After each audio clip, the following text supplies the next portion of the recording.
Everyone, welcome back now to the fifth episode of Precision Dice. This episode was filmed at a recent tournament. You're going to watch the final between myself playing Hunters into Farmers. A lot of the videos coming up now will be me playing Hunters. For the next several months I'm going to be practicing them and entering some of the national championships with them, so let's see how it goes. So I'm going to kick off with Skatha here, looking to get some extra distance over the fast ground. Right from the start, I think this kickoff was a little bit of a mistake. I wanted to get it nice and close to this obstacle, so it would hit it, be pretty close to Skatha so that she can come retrieve it, put it in a difficult position. I probably should have measured Thresher's and Windle's threat ranges just to make sure that Skatha was safe and maybe been a little bit less aggressive. So Rob's going to spend a little bit of time assigning his influence here. The kickoff with Skatha with this team is actually really easy to assign your turn 1 influence. Skatha gets 6, Cena gets 2, Zorola gets 2 for a midnight offering, Chaska gets 1 so he can sprint and then get a boombox after getting a blessing from Minx. If you're running Snow, I would usually give Snow 1 so he can put Feral Instincts on Cena. Otherwise, you have 1 spare for either Minx to make a sprint to get into a better position, or potentially the second one to go on Chaska to put Tuskin on someone. So Rob's assigning his influence here with a full stack on Thresher, 1 on Windle, 2 I think on Jackstraw, 2 on Bushel, and none on Ploughman, none on Peck. So I take my assignment here. Rob decides to go with Bushel to sprint and get that ball and then just hold it in cover with her close control. This is quite interesting because it means now I have the rest of the turn to decide when I want to go in and get that ball. Throws off my activation order a little bit here, thinking that do I want to go for this goal straight away with Skatha? Realise I have a bit of time. Now the ball's going to sit there on Bushel. I don't need to take that goal straight away. In the end, I decide to get Cena in position. Maybe Cena can go and get some attacks in on Bushel first. So midnight offering on Cena into the fast ground, and then Zorola jogs up in position. So Jackstraw is going to go here, put down a couple of harvest markers, and then just move backwards. So I was expecting Jackstraw to come in and try and attack Cena. Start measuring out here to see where Cena can get to, where Skatha can get to, see if I want to go for the goal and actually just destroy both the harvest markers by sprinting, grab that ball back, and then wanting her to get away, use a snowball pass on Cena to get her back into fast ground to safety with that ball. Normally I'd want to take the goal if possible turn 1 with Skatha, but I think I want to play a bit more of a cagey game here, knowing that I can get Cena in to do some damage last activation, probably get momentum and win the turn. So Ploughman just goes up, drops a couple of harvest markers, Vet Minx gets herself into cover and drops a trap.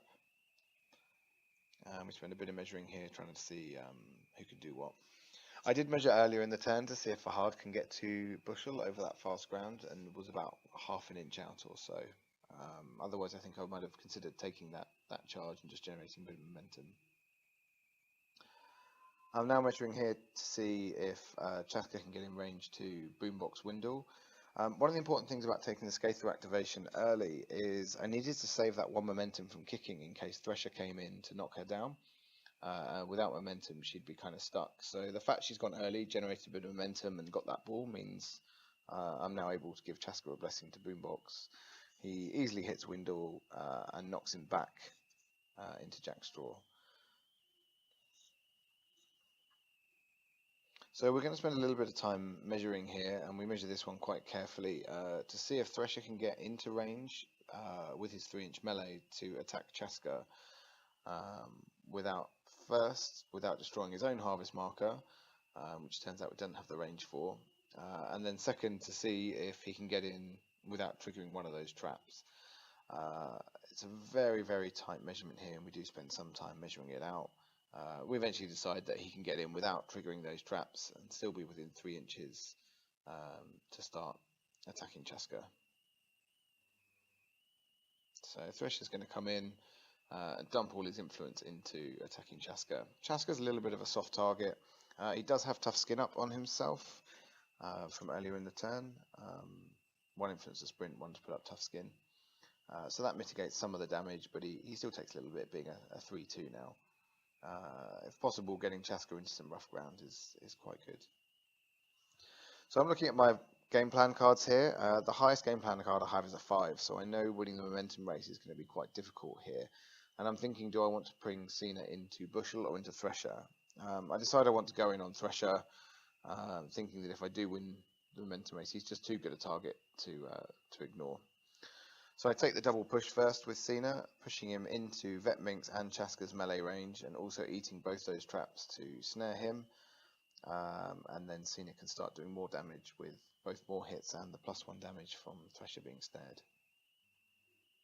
So I then take some damage, I think leaving Thresher on quite low health. I think Thresher ends up after the bleed being on about 2 health, so he's on about 5 health at the end of the turn. And we go to choose our game plan cards. So knowing that I'm not going to win this momentum race, I decide to spend a couple of momentum to heal Chaska, so he's a little bit less vulnerable. So farmers win the initiative and elect to go first. I'm playing, I always forget the name of this card, I think it's Won't Touch the Hair, so I decide to give Cena +1, give Cena poised, making Cena an even less attractive target for being attacked. The other reason to give Cena poised is not having to spend that momentum on a counter. It means if she does get knocked down, I can still counter, forcing him to take the knockdown because Cena's counter attacks are so good. But then I still have momentum to stand her up and go first activation of my turn if needed. So Thresher's going to go here. I underestimated how much damage Thresher could do, both ganged up as he is with Cena and Minx. Thresher, we'll see, actually does manage to put out enough damage, even without a harvest marker, to kill Chaska. So I lose a full stack 4 influence on Chaska here, which is a little bit disappointing. I've given Skatha, I think, 4 influence there. Cena's got 2, and looks like Minx has got 1, and Zorola has probably got 2 there as well. So I then go in with Cena, deciding what I want to do is actually attack Thresher, get him off the board, and get him away from Windle, or get Cena away from Windle here. Windle's got quite a big range now with that harvest marker.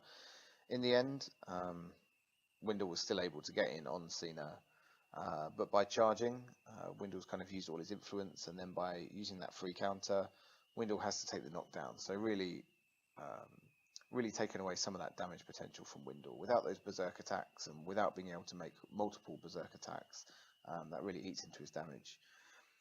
In the end, Rob chooses to take the damage.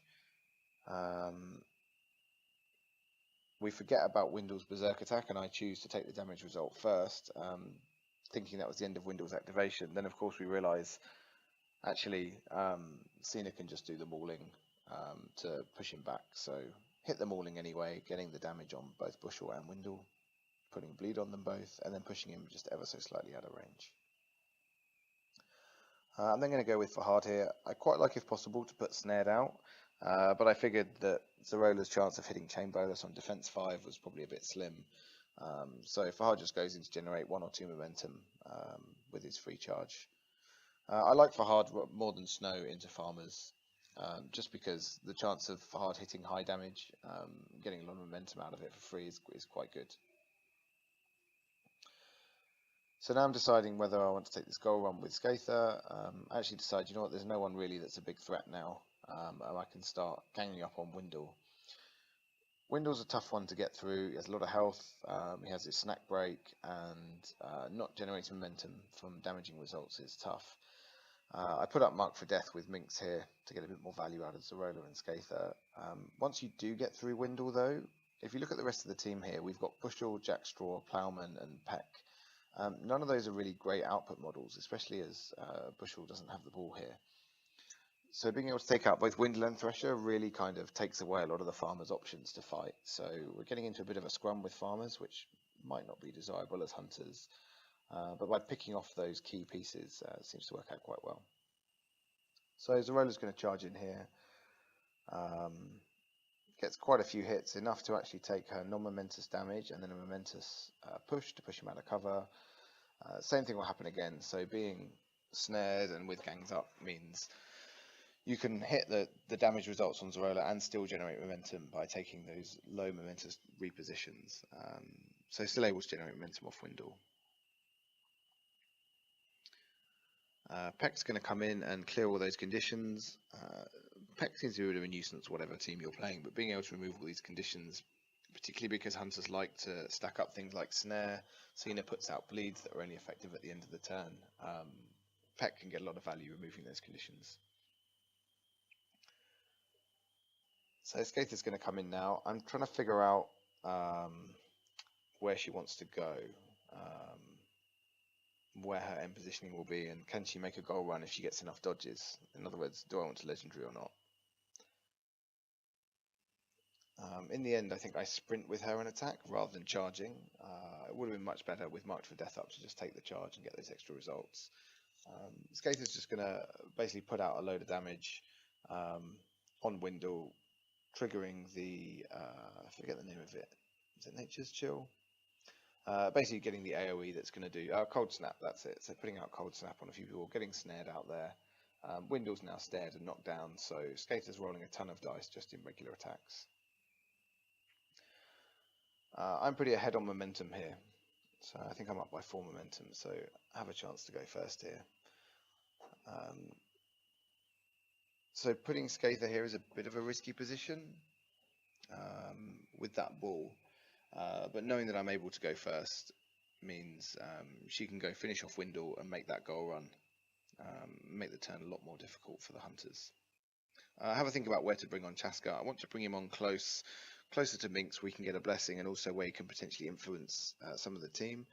But I don't want Thresher to come on the other side and just come and kill him again. So in the end, I play it a bit safe and keep him back there, sort of just behind that fast ground. Rob has to think about where to bring Thresher back on. Very cautious of Cena here, so trying to decide where can Cena get to.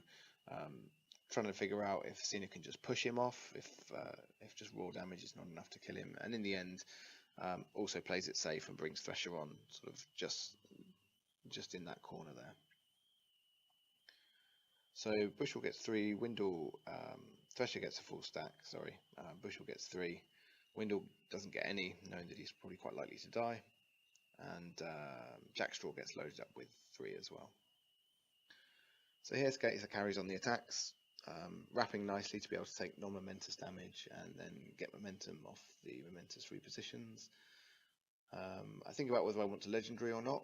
So do I want to go ping-ponging off Ploughman, potentially taking those counter attacks? In the end, I decide actually she can just sprint through, destroy that harvest marker after killing Windle, and go for that goal run.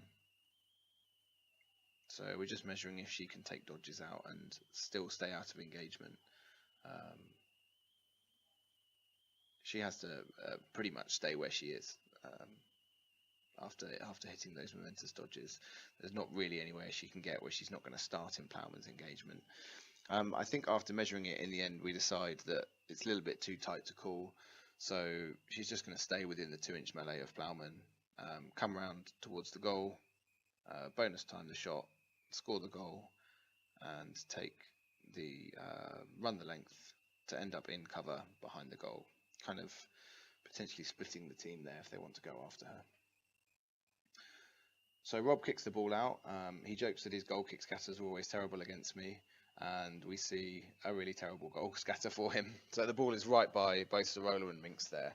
The score is now 8-2. So 1 takeout on Chaska, a goal with Skatha, and a takeout on Thresher and Windle. So Rob needs to go get that ball back, otherwise either Minx or Zorola will go grab it and just get a snapshot off Skatha, potentially for the goal winner. So trying to decide what to do here. Rob's going to decide to go with Jackstraw to go collect that ball. He later mentioned that this was kind of a key point in the game for him, because if he'd been able to go with Thresher and potentially get a kill, it might have changed the game a little bit. With Jackstraw having to go after this ball, it meant that I was in a position to try and control that scrum a bit more. So Jackstraw's going to drop the harvest markers, teleport to 1, take a jog to snap the ball, remembering that Jack Straw can't pick up the ball when he gets placed, and then take that shot on goal. Jack Straw scores. I kick the ball out and it scatters straight to Zerola. So I have a look again just to be safe, see if Zerola can sprint and destroy that harvest marker on the way, again just in case things go wrong. I'm on 3 momentum here, so I'm looking to jog, bonus time the pass to Skatha, so that will be a 4 dice pass, and then make the snapshot also bonus time for the game winner. Zerola misses the pass, ball scatters, there's no one that can intercept it, and the ball ends up right behind the farmer's goal. Not terrible, because I don't think there's a chance for the farmers to get another goal here and get back into it. Potentially there may have been a way through Bushel, but it would have required a little bit of setup. So it would have been nice to finish the game there. Now Thresher's going to have a chance to go get in and start causing some damage. Here Thresher's going to go in on Cena, try and deal with the bear, avoiding Fahad, but also by engaging Fahad, kind of shutting down Fahad's free Furious charge there. So nice position from Thresher. Thresher's going to make a load of attacks against Cena. Although the farmer's damage is pretty solid in Season 4, and they can pretty reliably, any of their squaddies pretty reliably put out 8 damage. Against a tough hide model like Cena, actually Thresher's damage doesn't scale tremendously well, and there's a lot of hitboxes to get through. So although Thresher can do some work, I think you really need Windle to come in and get through Skatha, to get through Cena, sorry. So Cena's knocked down. I have a think about whether I just want to stand and save the momentum and go in on Bushel. I think Thresher stayed just outside of 2-inch there. In the end, I roll really well and Cena hits the mauling, so it would have been nice to get Thresher in that as well. But Cena does her job of taking out Bushel, also losing the Hunter's player in activation. So now there's not really any influence on the table for the Hunters. For the farmers. So Plowman's just going to come in and gang up on Skatha and set up for maybe a kill next turn. I decide what to do with Minx, whether I want to send Minx straight into Thresher. In the end, I decide to sort of forego that influence that she has to be able to put Blessing on Chaska. My thinking here is that Chaska can come boombox Thresher to put out a little bit of damage, but also to push him out of melee with Fahad, so then Fahad will also get his Furious charge. Peck's perhaps a little bit too far away to go and engage Fahad to stop that charge. So Peck just doesn't really move, and then Fahad gets his free charge on Thresher, gets the wrap, and generates a couple of momentum and does 4 damage to Thresher. So now we're going into the last turn. It's 10-6. And I'm up by quite a bit of momentum. I'm up by 2 momentum, I think. So Rob played a fairly low card here and mentioned that he thought, well, there was a good chance I was winning the turn. Of course, he couldn't know what game plan cards I had, but I think it's still worth playing the highest one he has just to gamble on. There's a chance that I don't have them. It's slim, but I think having this mentality where you say, you know what, I've probably lost this, but there's a small chance that I haven't, and playing for those outs doesn't necessarily mean you win the game, but playing for outs I find a really important part of play, to say, give yourself the best possible chance to not lose a game, or give yourself the best possible chance to win a game. In the end, I win initiative. I have a think about whether it's worth loading up Chaska and just going for a boombox on Thresher to kill him outright. In the end, I just get a Shadow Like from the game plan, get Cena in base to base, and Cena hits the mauling and takes Thresher out, knocking him off the pitch.